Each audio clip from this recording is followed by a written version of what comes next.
everybody, welcome to the show, Around the Nation, right here, QIT Nation. I'm your host, Jeff Waldorf. We're a little late today, though if you're watching later on Patreon, which you can access the stream, of course, after the show, you'll probably notice that, what are you talking about? Can't be late, I can watch it at any time. So it's kind of an interesting perk of being a patron, patreon.com/QIT Nation. But for everyone else, we are a few minutes late. I had to get some videos prepared for the show. Sometimes that takes a little longer than I really wanted it to. So what we're going to do is that we're just going to start to dive into the stories real quick here. Again, I want to thank the patrons for allowing me to do this show, patreon.com/QIT Nation. You can, of course, contact us on Twitter using the hashtag TYTNation. And also, you can chat with us by using the YouTube Super Chat. I highly recommend that if you want to help out the show as well. So that's all that. Quick breakdown of what we're talking about today. Donald Trump hates being president. That's fun. Eric Trump starts making up excuses for his father. We've got more stuff on Mueller, the Mueller investigation. We've got Wells Fargo, MSNBC maybe pulling the plug on somebody talking about climate change. That's very interesting. And my thoughts on Kamala Harris and her recent action that's got everybody talking. So we've got that. Great show today. Stick around for the next hour as we go around the nation for some of the best stories and progressive political commentary on the web. So, okay, let's get started. Got a big show today, and we'll start out with Trump. Oh, and I always forget this, but make sure to like and share the stream so more people can see it. All right. With that, we'll start with Trump. Now, Donald Trump is very sad. According to interviews with 6 White House staffers and people close to him, he has been increasingly isolated and is now in generally a very dark mood. Well, that's interesting. Now, the cause of this might be the lack of legislative achievements. It could also be the Russia investigation that seems to be closing in on him. Could also be some of the recent departures of many who were his close friends and supporters. And it could be a combination of all three. All we know is that Donald Trump is very, very sad. He is not happy. You also had one of Trump's news fluffers recently resigning. This is Andrew Hemming. We talked about him. He was the guy that was in charge of finding all this positive news and putting it into a folder that was to be delivered to him twice a day. So this was, all the positive news stories. You'd sit there and watch cable news all day and be like, oh, here's a positive story in CNN for Trump or New York Times for Trump, which became, of course, increasingly rare. So I'm assuming he had to go to a lot of right-wing sources like Breitbart and Fox News to find positive news headlines. And failing that, he would go through and he would pick out pictures that made the president look strong and positive chyrons. So now that was his job. And even that guy, or at least one of the guys, he had 2 people working on it. One of the guys is gone. I think at some point he was like, what am I doing with my life? I got to get out of here. If I had that job personally, I would want to kill myself. So either that or get out, get out, get out. Well, one of them got out.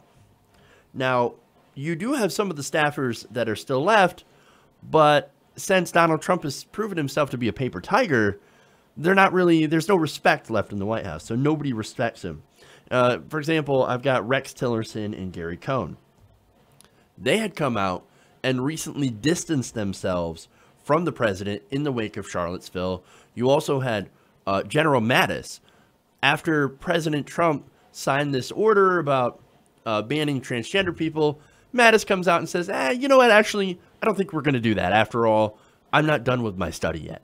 Now, I'm not saying that he won't actually enforce that ban, but right now Mattis is saying, no, we're not going to do that. We're going to wait. We're going to do the study because, look, your order basically said, find out a way to do it, right? But I'm going to ignore that, and I'm going to actually finish my study to figure out if this is the right thing to do. So, sorry, Mr. Trump. Even I'm going against you. And that's, of course, somebody that he appointed to that position. So, that's very interesting.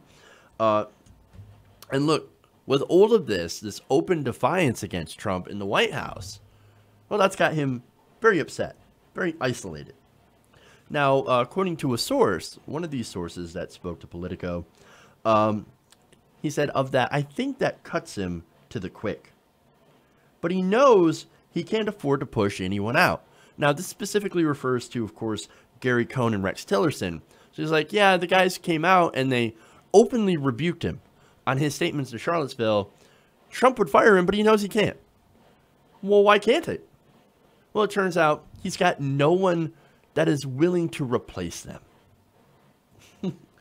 So, and look, this was proven to, he was proven again to be a paper tiger when it came to Jeff Sessions. Now, Trump challenged Jeff Sessions. He said, hey, look, he was trying to get the guy fired, right? You're not defending me enough on Russia. And so I need to, bully you and make sure that you quit. I can't fire you because that looks really, really bad. Well, Sessions called his bluff, and he said, I'm not leaving. I'm going to stay here and piss off. And so, again, he's not doing well. He is not happy about this, and he's shown that he's essentially powerless. So, now, also adding on to that, the source said, outside of UN Ambassador Nikki Haley, people who are close to Trump do not, outside of UN Ambassador Nikki Haley, who people close to Trump do not think is ready to head the State Department, I couldn't name you a guy who would take the job or get confirmed. So he's out of options. He can't fire anybody. So he's just got to take the staff as it is. No wonder he's pissed. Now, this source also described the president's mindset in recent weeks as being, quote, the worst it's ever been. Quote, he feels like this is not what he signed up for, and his accomplishments are being underplayed. Are you sad, Donald Trump? Is this not what you signed up for? Oh, baby, snowflake, sad. What do you think you signed up for anyway? You didn't sign up to be king. You signed up to be president of the United States, which it turns out is a hard job. Who knew being president would be so complicated? I know, right? And look, part of the job is receiving a lot of criticism. You're going to get a lot of criticism from the other side, and sometimes even from your own side, and you're going to have to learn how to deal with it. And now some of that criticism is fair, and some of that criticism is incredibly unfair, and you have to learn to deal with it. And unfortunately for Trump, when he gets criticized, he can't handle it. The guy's got the thinnest skin in the world. Now, what's funny is that he can dish it out for years. For example, going back to when during the Obama administration, President Obama, he would go on Fox News for years and be like, "Oh, Obama's not even he's not even our president. He's actually a Kenyan Muslim. Where's his birth certificate? Blah, blah, blah." But as soon as he gets any sort of criticism himself, he melts like a snowflake. Hey, man, what comes around goes around, bitch. As for his accomplishments being underplayed, I have to ask, what accomplishments? You pretty much haven't done anything.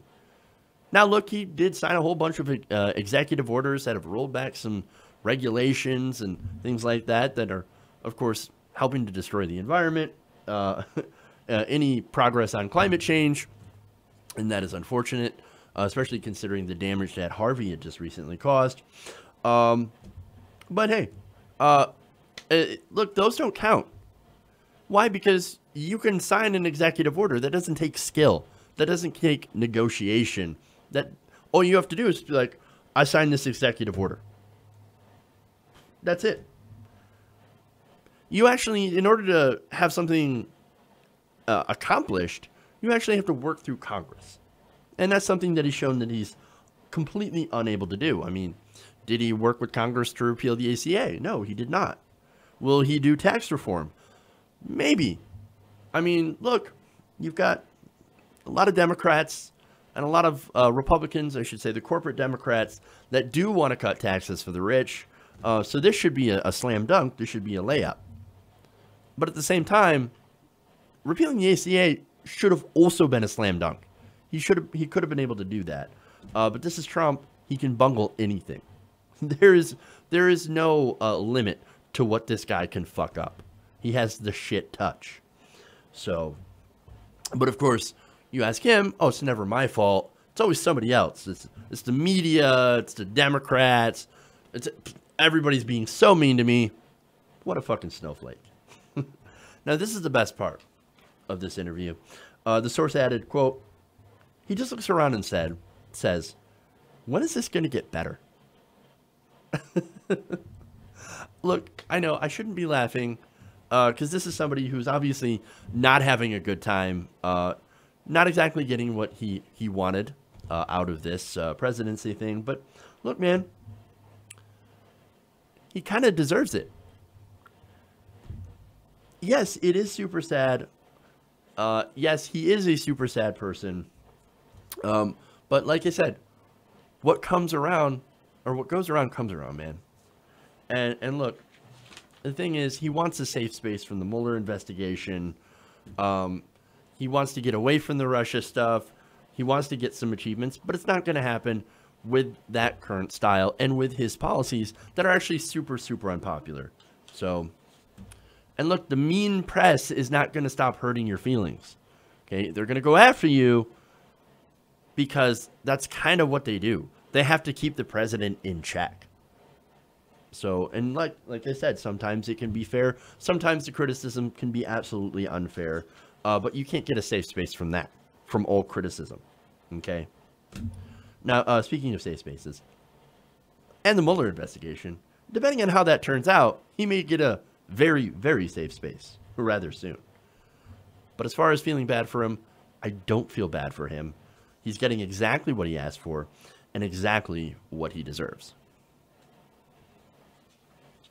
All right. Anyway. Let's go here to Eric Trump. Yeah. Not enough room here.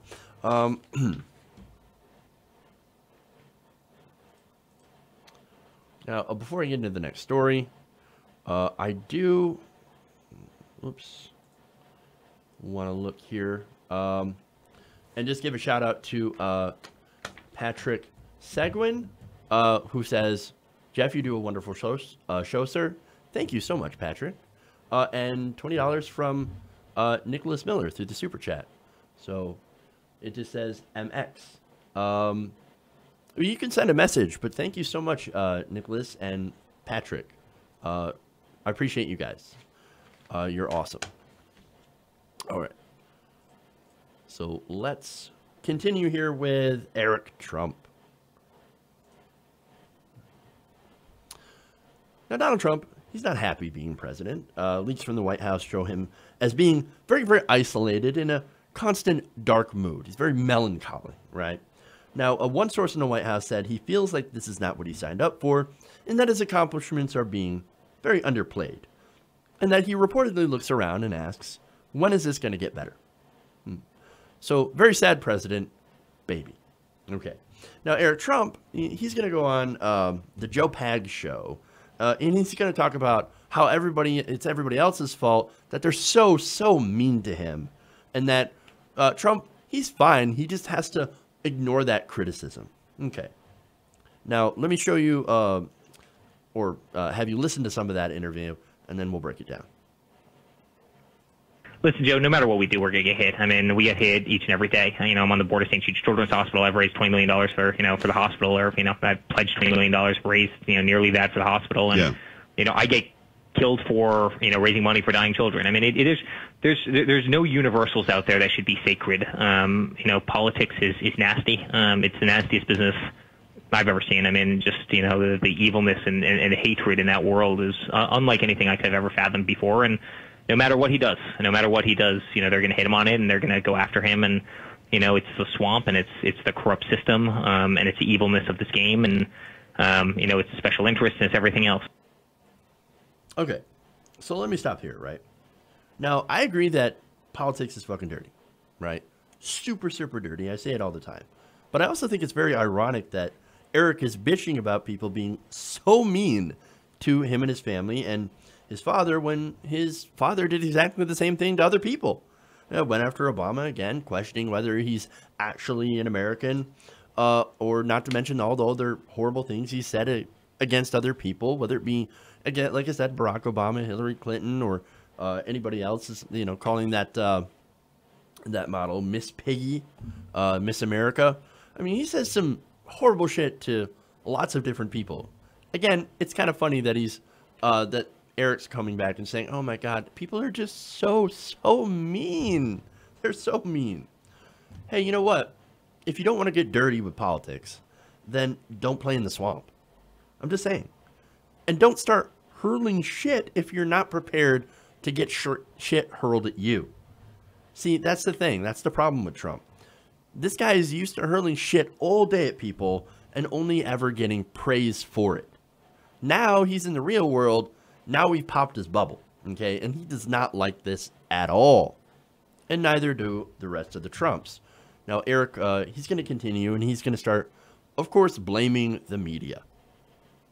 It's the media, the mainstream media, who does not want him to succeed. It's government who does not want him to succeed. It's, these people that are very comfortable in their, white marble offices in Washington, D.C., who, he compromises and he threatens in some way, shape, or form. That have never had to deal with somebody who's an outsider, who won't put up with nonsense. And, and this is the result. No matter what he does, he's going to get hit. And listen, I think you have to tune it out. I mean, listen, you obviously have to be tuned into it because you need to know what's being said. At the same time, you have to take it all with a grain of salt. And, if they weren't talking about you, you wouldn't be doing something right. And it's important to keep it in context. Otherwise, quite frankly, you'd probably end up killing yourself out of, depression. But he's doing a great job. Oh, he's doing a great job. But you just got to tune that out or else you're going to kill yourself from depression. Snowflake. And remember, he's talking about his dad, who, look, I don't know if he still does, but it was reported that he gets 2 folders full of positive news delivered to him on a daily basis. Now, maybe only one now, since one of the guys who did that actually quit. But that's not enough for him. He's so thin-skinned. He's got such an ego problem that he's got to have that, and that's not enough. But he's also got to try to tune out the bad, lest it overwhelm him. Look, this isn't to say being president is easy and that you're not going to face criticism. But Trump, he continues to act like he's never been criticized before. And look, maybe before this happened, that was true. But you should at least be able to handle it if you're also being the one that's dishing it out. And now one more thing to respond to the reports that he hates his job. And this isn't the only one. This isn't the only report that's came out that says the same thing. Okay? If you hate the job so much, there is a very simple answer to that. And that is leave. Just saying. It's an option. Okay.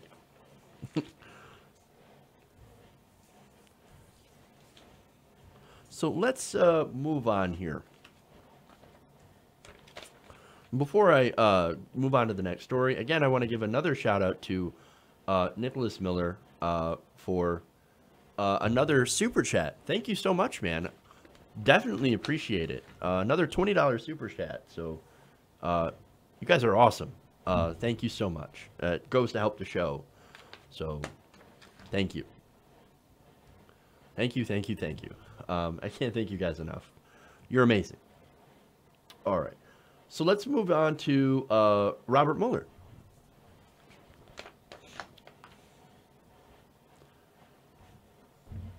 There's more bad news for President Trump when it comes to the Russia investigation.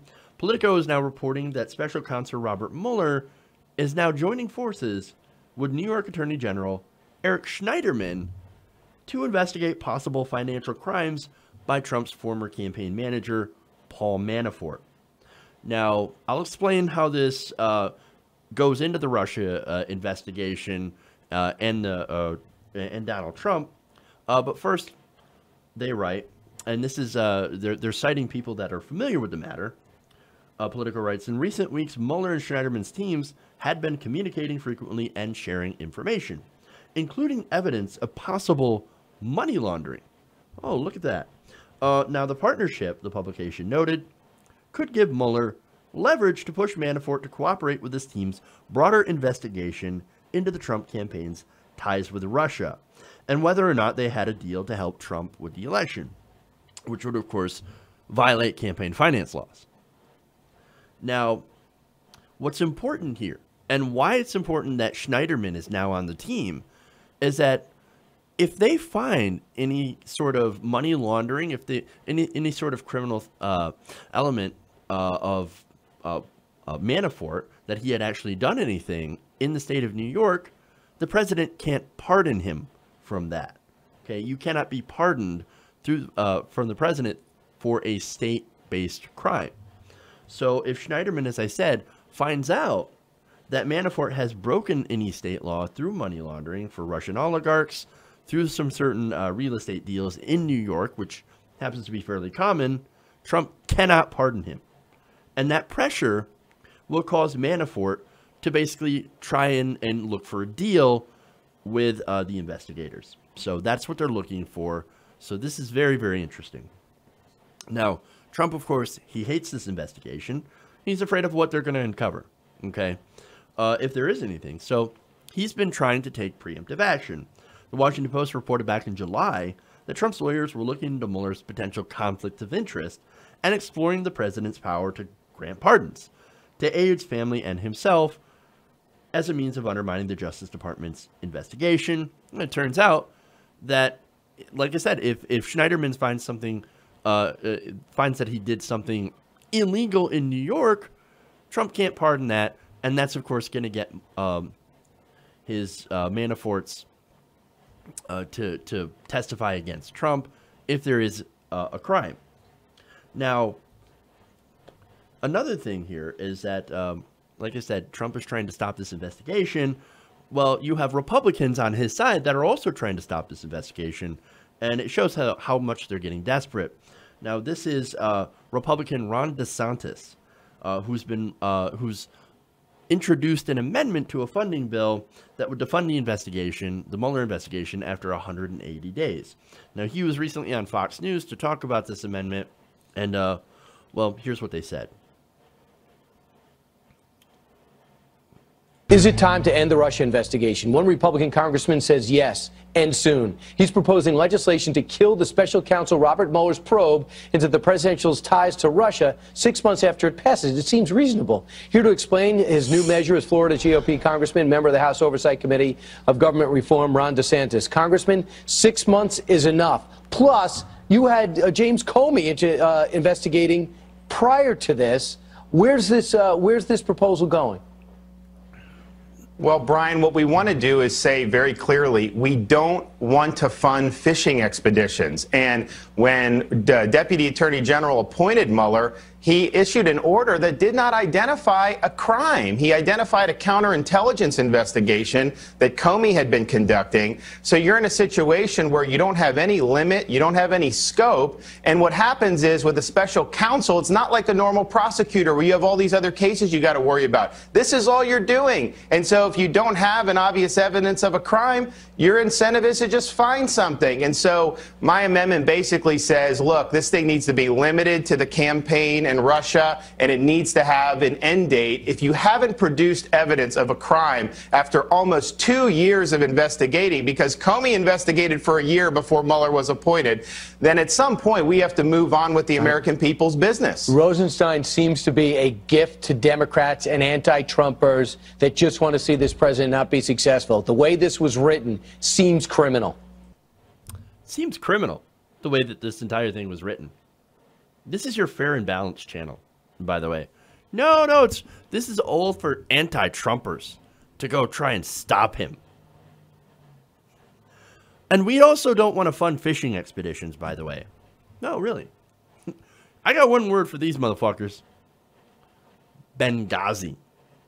The biggest fishing expedition of the century. How many investigations did they do into Benghazi, right? 6, 7, 9, I don't know. There was a lot. Okay, how many years did we spend on Benghazi? Look, here's the thing, right? They wasted so much time and money on what turned out to be a witch hunt. And look, now that Obama is gone and Hillary Clinton, she's irrelevant. She should be off hiding in the woods somewhere. She's not anymore, but we can hope, we can dream, right? Look, since both of those players are gone that were central to Benghazi, now nobody cares about it anymore, okay? Because, again, this was a political witch hunt. It was a political issue, okay? No, nobody's talking about Benghazi, all right? Except when Trump brings it up when Trump's mad and he's trying to deflect against something, okay? But with Trump, there is a lot of shady ties with organized crime, Russian oligarchs, and shady-ass figures, and we've talked about that before. For example, Felix Sater, who's connected with all three of those things. You also have potential financial corruption. That's why they're looking into Paul Manafort. So what this is there's plenty of, there's a lot of targets. This is a target-rich environment when it comes to Mueller, and he's got his sights set on Paul Manafort, and they're trying to squeeze him. They've gotten together. They're squeezing him to have him turn on Trump. Because, look, as Trump's campaign manager, he likely knew if there was something going on, he knew it. And if they can dig up and provide that evidence against Trump, oh boy, that could be very, very problematic for the Trump administration. And this, of course, is why the president is incredibly worried. Okay.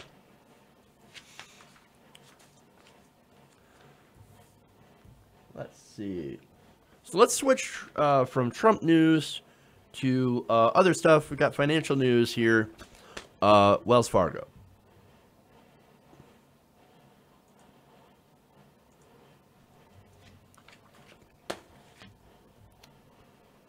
Okay. Now, Wells Fargo was in the middle of a scandal in which employees had opened up millions of accounts without the permission of people whose names ended up on those accounts. They ended up getting charged for fees for things that they never even opened up. So it's a big fraud scandal. And now this happens to be worse than initially reported. According to a new report by CNN, Wells Fargo has just uncovered up to 1.4 million additional fake accounts. Again, these were accounts that were created without the people's permission by these banks in order to hit their sales goals. Now, the bank now says that it found a total of up to 3.5 million potentially fake bank and credit card accounts. That is up from its initial tally of approximately 2.1 million. Those additional fake accounts were discovered by a previously announced analysis that went back and looked between the dates of January 2009 to mid-2015. So it's added on to that original investigation, which actually started in 2011 to mid-2015. Now, about 190,000 of those accounts, according to this report, were hit with unnecessary fees. That's up from 130,000 previously. So that's a lot. Now, furthermore, Wells Fargo also discovered a little bit of a problem. Apparently, thousands of customers were enrolled in online bill pay without their authorization. Now, the review found about 528,000 potentially unauthorized online bill pay enrollments. Now, Wells Fargo, of course, upon announcing this, came out with a statement blaming unrealistic sales goals placed on employees for encouraging the unauthorized bill pay and bank account openings. CEO Tim Sloan said in a statement, "We apologize to everyone who was harmed by unacceptable sales practices that occurred in our retail bank. Wells Fargo is trying to make things right by scrapping its sales goals, installing new management, and paying out millions of dollars in refunds." Now, of course, opening these accounts is not the only thing Wells Fargo is getting in trouble for. In late July, and the hits keep on coming, man. In late July, Wells Fargo admitted to forcing up to 570,000 borrowers into unneeded auto insurance plans. And about 20,000 of those customers may have had their cars repossessed due to these unnecessary insurance costs. I can assume that the insurance was so highly priced that the people couldn't afford to make their payments and therefore ended up having their cars repossessed, though I'm not entirely sure on the details of that. Wells Fargo has also been accused in a recent lawsuit of ripping off vulnerable small businesses. I thought they cared about small business on credit card fees, although the bank denies that allegation. Let's just wait a few months and eventually they'll probably apologize for that too. Look, what I'm about to say is probably going to be very redundant, but maybe Wells Fargo wouldn't be in trouble and have to pay out so many fees if they had a better workplace culture that wasn't so heavily focused on short-term profits and specifically screwing people over in order to make those short-term profits. Look, corporate culture, it starts at the top, okay? And what it does is that it creates incredible pressure on middle management and the people on the floor in order to make sales, right? So, but who creates that corporate culture? Ultimately, it flows from the top on down. So you can't just look at middle management, which it seems like what they're doing. Oh, we're going to get rid of some of the management and all that. Yeah, that means middle management, bank managers, etc., but not the people who create the corporate culture at the top. So what you're doing is that you're not going to change anything, right? You're not going to fix anything by just swapping people out and having that same culture. And look, changing the sales goals, it's not a bad idea. They should do that anyway. But again, you've got to change that culture. But of course, why do that when their penalties are essentially a slap on the wrist? Now, it's been reported that they're paying just over a few $100 million in damages. In fact, they just settled a $142 million class action settlement to cover some fake accounts that they were previously caught on back in 2002. That's unrelated to this case. They just settled on that one. And then the new case came out, okay? Now, Wells Fargo has agreed to pay $6.1 million to refund customers for these unauthorized bank and credit card accounts, and has actually also promised to pay about $910,000 to refund customers for those improper online bill pay enrollments. Now, do you think that's going to have an impact? Not necessarily. That's just a few $1 million. Now, when it comes to people like us, we think, oh my God, $6 million, holy crap. $910,000, that's so much money. Well, to us, yes. But to Wells Fargo, let me give you some numbers here, right? In one quarter of 2016, Wells Fargo made $5.6 billion in profit. That's just profit. Do you think those fines are going to do a damn thing? Yes, they're paying millions out in fines, but they're making billions in profit.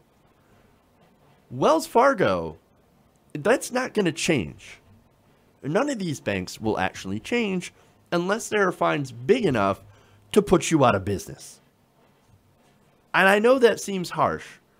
Oh, but what if they mess up just this one time? You're going to put them out of business by charging them, what, $5.6 billion in fines? You goddamn right I'm going to. If I had it my way, yes, you systematically rip off the customer, the consumer, and then yes, you deserve to be put out of business. Right now, what we're doing is we're under punishing. Okay? Like, we're giving people little tiny slaps on the wrist, and they go on, and look, they set money aside from their enormous profit margins to take care of these lawsuits and to take care of these fees and fines, and then they go on and they continue doing what they're doing, screwing people over, ripping people off, and then collecting billions and billions of dollars in profit. We've got to change that system. Either we need to make the fines big enough to actually make an enormous impact on their profit margins, or we need to start throwing people in jail. Again, I know that seems harsh. Iceland did it. And look at that. they nationalize their banks for a short time, threw the people, the bankers in jail, and look at their economy. They're actually doing fantastic. Huh, amazing. Maybe we should do that. But look, under Trump and the current Democrats, who also get lots of billions or millions of dollars in campaign contributions from the banks, I don't necessarily see that happening. But there is something that we can do.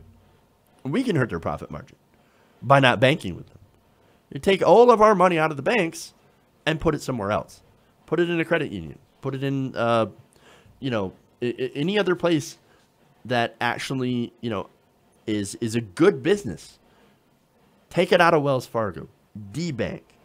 Okay? Because that's the only way that we right now can affect real change is if we start hurting their bottom line by getting our money the fuck out. You want change, you starve them of their revenue. That's what we can do. Okay. Moving on.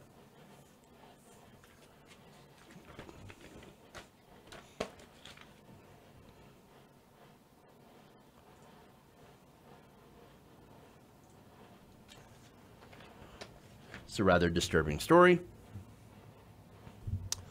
A Georgia cop was recently caught on camera saying something incredibly offensive during a routine traffic stop.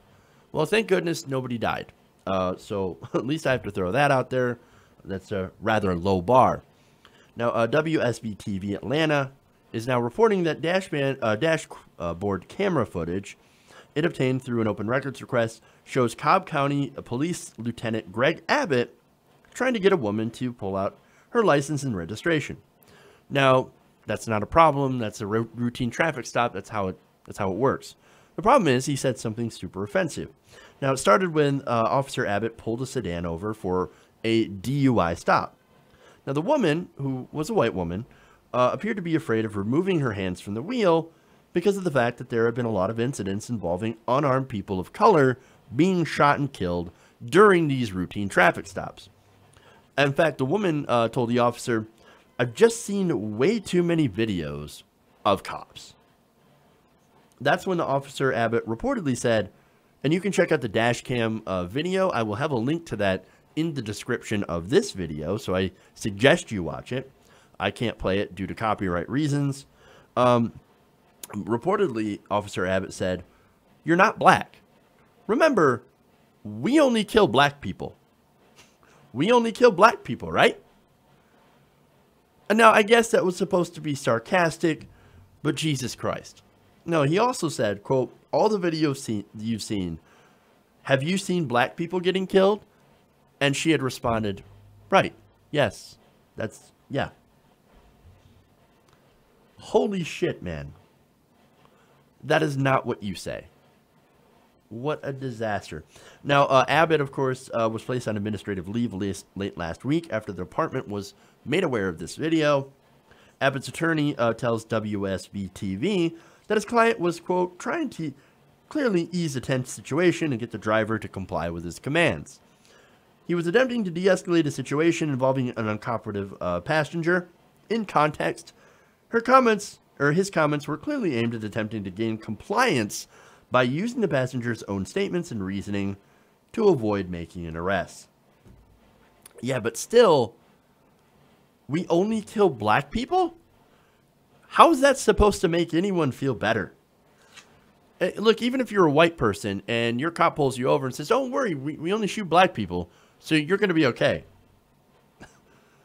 Well, isn't that kind of like admitting that you're racist, or at least making you would think that they are racist?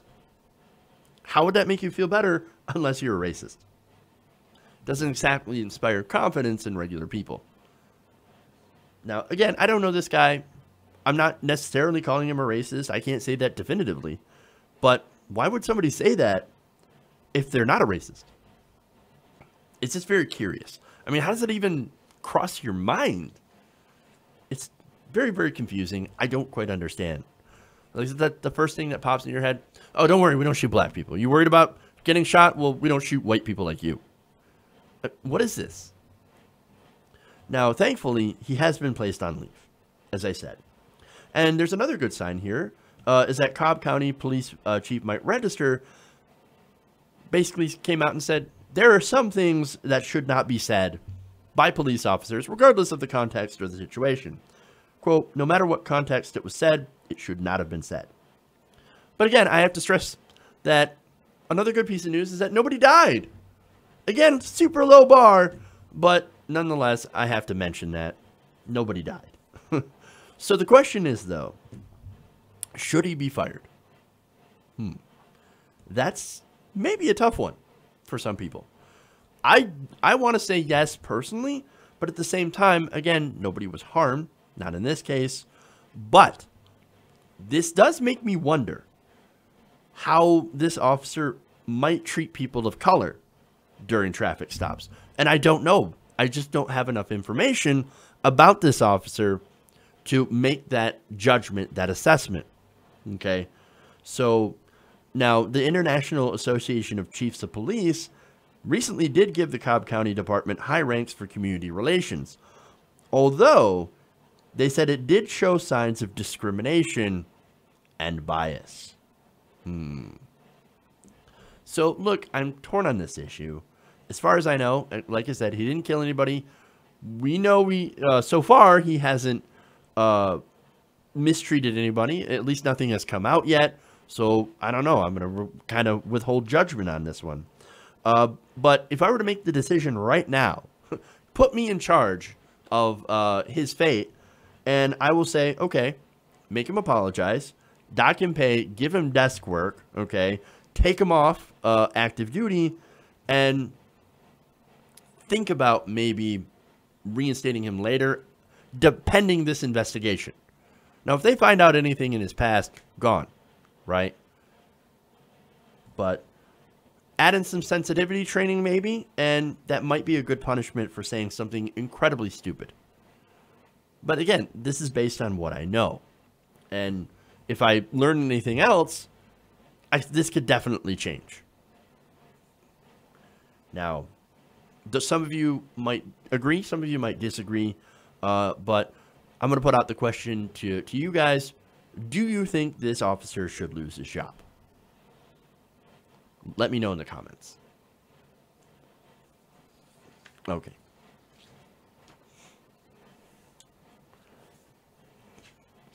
A couple more stories for you guys. Let's go to MSNBC. More controversy on today's show.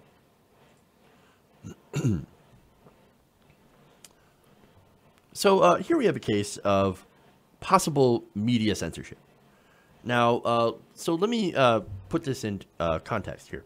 Now, on Wednesday, there was an Al Jazeera reporter that was talking to Ali Velshi of MSNBC. Now, Ali Velshi is not a bad person. I don't put him at fault for anything, and he does fairly good reporting. So let's put that context in there before I get into this. Now, Velshi had an Al Jazeera reporter, as I said, named Shahab Ratansi, hopefully I said his name right, on to cover Hurricane Harvey. Now, during this, Ratansi started talking about climate change and how it played a role into Hurricane Harvey. So let's take a look at that. It's pretty clear something has gone wrong here with the forecasting and with the preparation. Clearly the roads are now waterlogged. We understand 500 roads just in the southeast region are flooded. Actually, let me put this in context. I know you were talking to someone in Port Arthur a moment ago. We're in what's called the Golden Triangle in the southeast. So we have orange is one point of that triangle to the north. We're in Beaumont, and then we have Port Arthur to the south. Now, you know, it's interesting. The reason why it's called the Golden Triangle is because this is the first place in the United States where they discovered large quantities of oil in 1901. And that led to the Texas oil boom and the huge amounts of money pouring into this region. It's pretty clear, though, that despite that, money has not been flowing into this region for the infrastructure, for the climate change effects that we knew were inevitable because of the oil and gas industry's activities on this coastline. even as those oil and gas industries were covering up what they knew about climate change in the 70s. I have to go on about this. Ali, you're an Al Jazeera guy. We get to the point on Al Jazeera. Yep. So that is very striking for us here. So much money has been made on this region, and it just hasn't got into the infrastructure to deal with the climate change that was inevitable because of the industry. Hold that thought for 1 second, because on the screen we've got a live helicopter rescue. You can't make the connection between the oil and gas industry and climate change much clearer. And you were talking to someone in Port Arthur. We understand the largest crude oil refinery in the United States in Port Arthur is shutting down. That might sound very prudent, but what we know from experience is when you shut down these refineries, there's a huge amount of toxic gas that's released. So we've got to watch out for all that. And in the past, oil and gas companies have just got away with covertly just like losing a lot of toxic waste in emergencies like this. But this is, I mean, it's not rocket science. I mean, this has been warned about for years by climate scientists. ProPublica had a piece just last year warning of something like this was about to happen in the Houston area at the very least. And yet this is all coming as a surprise, and there just aren't the preparations for it. And yet so much money has been generated here. The mayor yesterday talking about how she spent $5 million on roadways for drainage. Well, it wasn't enough. And yet there is more money here, and Texas politicians clearly have a lot to answer for because they're the ones. I think we may have just lost Shihab's line there. We're looking at another rescue in... Whoops. They kind of lost his line. Maybe. Now, look, he was dropping a ton of knowledge.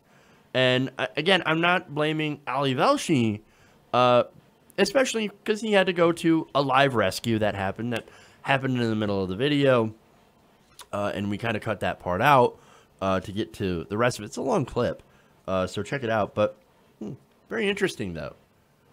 Very interesting timing. Look, this could have been the fact, very, very simple, that they're broadcasting from the middle of a storm. And sometimes you have connection issues. That happens. But there are some people out there that are thinking that it maybe is a little bit more suspicious. Now, I don't know. I can't tell you for certain what it is. But I do have to say, the suspicious angle, there might be a little bit of merit to that position. Knowing the direction that MSNBC has taken as of late, for example, bringing on more right-wingers, so they can no longer appear to be a liberal network, I don't know. The idea of them cutting their feed might not be too outlandish. Don't know.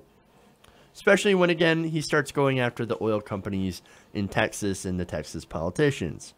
Now, remember, on TV, it's really, really bad form to politicize a tragedy. I mean, especially that's what right-wingers love to say. Oh, don't politicize this. It's so bad. Well, look, the fact is, Harvey was a once-in-a-thousand-year storm. It was so incredibly strong. Now, why was it so strong? Well, it turns out climate change might have something to do with that. See, that's kind of what climate change does. It helps storms become that much stronger due to the warming of the oceans. Warmer oceans feed into the strength of hurricanes. And so that makes for a stronger storm. And unfortunately for them, it makes this into a more political issue because climate change is a political issue. And to be honest, I hate calling it that because I hate the fact that it is a political issue because honestly, it shouldn't be regarded as a political issue.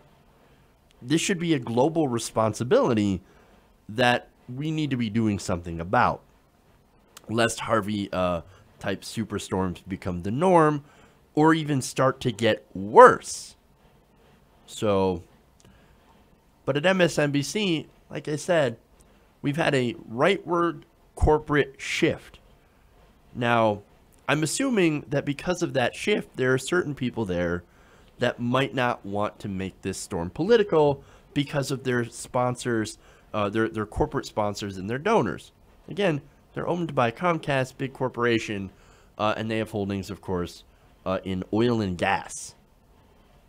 So, now look, these companies, they exist only to make profit, as we know, and they advertise on MSNBC and different news channels. So I think MSNBC might be trying to minimize blame on the oil and gas industry. And that's my personal feeling about this. Now, to be fair, and not to be super conspiratorial, but look, you have Chris Hayes, Rachel Maddow, and some of the others that do cover climate change on MSNBC. And they cover climate change quite a bit. However, I think the reason that they're still on MSNBC is because they happen to go after Donald Trump quite a bit, and they're doing very, very well in the ratings for doing so. But, as I said, they do cover climate change, and Hayes gets a lot of credit for doing what he's doing on climate change. So, and he talks about it quite a bit. But as far as the network goes as a whole, well, they have replaced a lot of their progressive hosts. They fired them and put on a lot of right-wingers. And look, those right-wingers, of course, are perfectly compatible with their donors. And they have a vested interest in keeping those sponsors very happy. So, now, does that mean definitively that they cut this feed because of that? I don't know. But it does make the case a little bit more likely. Okay. Just putting it out there. All right. One more story for you guys. Let's talk about Kamala Harris. I'm sure you guys are very interested in my take on this one. And this was a story that was sent to me through one of our viewers. And by the way, I want to give Nicholas Miller another shout out for using the super chat. Thank you so much, Nicholas. You didn't have to do that, but I really appreciate it. Thank you so much for supporting the show. So now let's get into Kamala Harris. Again, lots of controversial opinions on today's show. Now, Kamala Harris is a junior senator in California. She made news by co-sponsoring Bernie Sanders' upcoming Medicare for All bill. So her name's going to be on it. She's going to be a co-sponsor, and she's going to be responsible for whipping up some of the votes to support this bill. Now, during her announcement, she said that the reasoning for supporting this is because it was simply the right thing to do. I agree with that. We both agree that's the right thing to do. Now, she said it's so much better people have meaningful access to affordable health care at every stage from birth on, because the alternative is we as taxpayers otherwise are paying huge amounts for money for them to get their health care in an emergency room. Okay, again, that makes a lot of sense. Now, she says it's also not only about what's morally and ethically right, it also just makes sense from a fiscal standpoint or return on investment for taxpayers. And again, she is correct in her reasoning. I mean, when you look at how much we spend compared to countries that have universal single-payer health care, we spend more per person, but get less, and we leave millions of people out. So, again, going to a single-payer system, it makes sense. I mean, it's pretty stupid for us to pay for executive bonuses and advertising when it comes to private health insurance. And that lends, and of course, that leaves millions of people out. Look, healthcare is essential. It's a human right. And I believe that. And if she says she believes that, which she hasn't exactly come out and said that as far as I know, well, then that's great. That's very good. Now, she also told reporters that it's about creating an opportunity for a larger number of people to access good quality healthcare. Now, I keep having a problem with that word. Have access to good quality healthcare. Okay, having good quality healthcare is good. I just want somebody to come out and say, leave the word access out and just be like, healthcare is a human right. They should have it immediately. I always have a problem with politicians and what they're saying. But look, it's because I'm very distrusting of politicians. And I think that's what kind of feeds into my opinion about Kamala Harris. And I'll, of course, get to that. Now, she says, and as we talk about moving toward a single-payer system, I think there's certainly energy and momentum towards that. And again, absolutely agree. There is a lot of energy, a lot of progressive energy that is pushing, especially in California, with the National Nurses United, Roseanne DeMauro doing wonderful work, pushing towards that. So, all the credit in the world to her and all the activists that have been pushing these politicians, and that includes pushing Kamala Harris. Now, she also says Americans are making very clear when they defeated the repealed the ACA that they don't want to play politics with their health care. And we certainly hope that that's not what you're doing. So, as you can tell, I'm a little mixed on this, right? Clearly, Kamala Harris is doing the right thing. And I do want to give her some credit for that. I think I would be remiss if I didn't say that, hey, good job for doing the obvious thing, okay? Because I think some people, it helps to show people support when they actually do the right thing. Now, I also said on Twitter earlier, if you follow me at Jeff's Politics, I said that I am skeptical of her motives. However, I welcome her support. And my position on that has not changed. Now, you might ask, wait, why am I skeptical? Well, it's because she's a politician. And we've all been burned by politicians. And not only that, but she does not have a huge history, especially when it comes to healthcare. And to be fair, Emma Vigeland pointed out for TYT Politics that she has very few donors in the health insurance industry. So that's a positive sign. Now, she has some other problematic donors elsewhere, like in the private prison industry. But again, on the healthcare, if we're going to focus on the healthcare issue, she seems to be okay on that issue. But here's the problem. Here's the rub, right? We're at a point in the progressive side where there is now so little trust in the words of politicians that nobody's going to take Kamala Harris at face value. I'm going to take a quote here from Game of Thrones that kind of sums up how I feel. This was Jon Snow.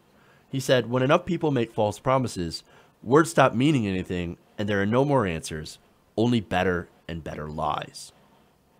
And I think this is where I feel the left is at. When it comes to politicians, on our side, we don't trust you. Trust is at a premium these days. And right now, it doesn't matter what you say, it matters more what you do. Now, for co-sponsoring this bill, that's a big step, and that's a good start. However, I do have to mention that it is easier to co-sponsor a bill when there's no chance of passing. And this has no chance. Under Trump, you've got to be kidding me.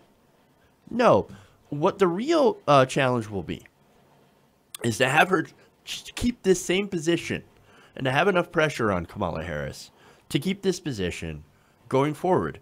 If the Democrats ever win back Congress and win the presidency, will she keep that same position? And again, that's where this trust issue comes into. We don't have the trust in any of our politicians to hold on to their promises. Okay. And look, we went after Anthony Rendon, right? A lot of progressives went after Anthony Rendon in California for blocking Medicare for all. There are a lot of people who were pissed. Now, this is a guy who also said, well, I believe in Medicare for all as a concept. That's similar from what we heard from Kamala Harris and some of the other Democrats who are starting to flip towards Medicare for all. So we are understandably a little wary of words. So, but look, nonetheless, I don't want to completely dismiss her. I do want to be incredibly fair. I do want to be open-minded, but I also want to point out how it's not going to be easy for us to buy into what might be more false promises. We're not going to get duped again by a politician. Now, whether or not that's what Kamala Harris is trying to do, well, that's up to her. If you actually feel in your heart, Kamala Harris, that this is the right thing to do and you intend to follow through on this, well, then absolutely, we're going to give you credit for that and we're going to stand behind you. And look, it's the right thing to do, but it's also the practical and pragmatic thing to do. Now, just like I want to give a little bit of credit to Cory Booker for supporting drug importation from Canada. He was originally against it. Then we swung him around from that political pressure into supporting it. And then he also put forward a bill for marijuana legalization. Those are good policies. This is sensible legislation. And if these politicians are actually sincere about getting these passed, then we will be 100% with you on that. But remember, there's not going to be this trust. Trust is, again, very difficult to build and very difficult to maintain. Okay? So, and until she builds up and other politicians build up that record, and that's why we like Bernie Sanders so much, because you can look at his record and it's all right there. Kamala Harris, she doesn't have much of a record yet. So she has a chance of building up that progressive record of achievements and really pushing for these good policies, these common sense priorities. Not only that, but bucking donors as well. And until she does that, and until other politicians do that, progressives are going to be skeptical. Some will, like me, will be hopeful, but skeptical as well. So I want to put up that message, because if you're like me and you are hopeful, well then know this. If you support us and fight for these policies, no matter how difficult it might be, and no matter how hard the donors will push back on you, then we will support you. You support us, we will support you, because at the end of the day, it's not so much about the policies, it's actually more about the people. Or I'm sorry, it's more about the policies and not about the people. Okay.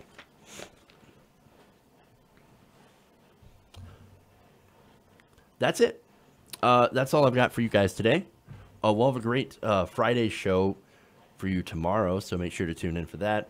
Again, thanks to everybody who donated on the Super Chat today. Nicholas and Patrick, you guys are awesome. Thank you so much, again, for helping out the show. There are other ways to help out the show as well. Patreon.com/TYTNation if you want to be a recurring donor every month to help the show. That's another option. Thank you so much. You guys are awesome. So, all right, everybody. We're out of here for the day. Love you guys. And remember, change begins with you. Good night, TYT Nation.